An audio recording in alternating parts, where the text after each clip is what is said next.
मानने को तैयार, और नेतागिरी में जाओ तो नेता नेता मानने को तैयार नहीं है। उधर से भी धक्के पड़ते हैं, इधर से भी धक्के पड़ते हैं।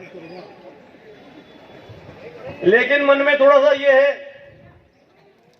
ठीक है, देश की राजनीतिक पार्टियों में प्रतिनिधित्व करने का अवसर प्रत्येक व्यक्ति को नहीं मिलता। ये भाग्य की भी बात होती है, अवसर की भी बात होती है। और इस देश में वर्षों से जो परंपरा चली आ रही है, राजनीतिक पार्टियां कुछ भी कहे, कोई सी भी पार्टी हो, कोई सा भी संगठन कहता है, सब लोग कहते हैं, बातें करते हैं,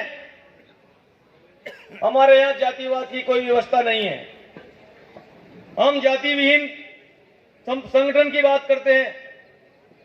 लेकिन सब लोग जानते हैं, जब चुनाव आता है, जब राजनीतिक प्रतिनिधित्व करने की बात आती है, तो प्रत्येक व्यक्ति को तराजू पर तोलने के पहले, नेता लोग टिकट देने के पहले और कुछ भी करने के पहले उसको जाति से तोलने लगते हैं। उस विधानसभा क्षेत्र में कितने लोग हैं, उसके आधार पर योग्यता तय होती है।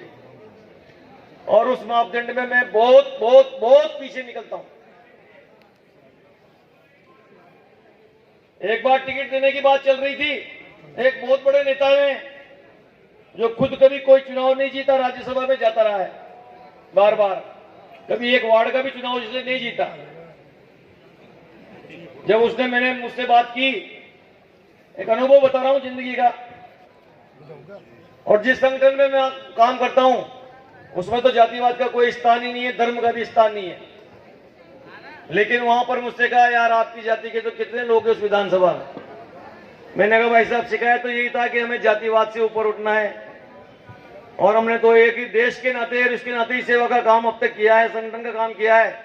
आज पहली बार आपके मुंह से सुन करके कि आपकी जाति के कितने आदमी हैं, मुझे भी समझ में आ रहा है कि राजनीति में स्थान प्राप्त करने के लिए जातिवाद का स्थान भी एक बहुत बड़ा स्थान है। और ये किस्मत की बात है कि मैं उस जाति में पैदा नहीं हुआ जिसकी संख्या बहुत ज्यादा तादाद में होती है। हमारी जाति के कोटा में मुश्किल से 4-5 हजार लोग होंगे।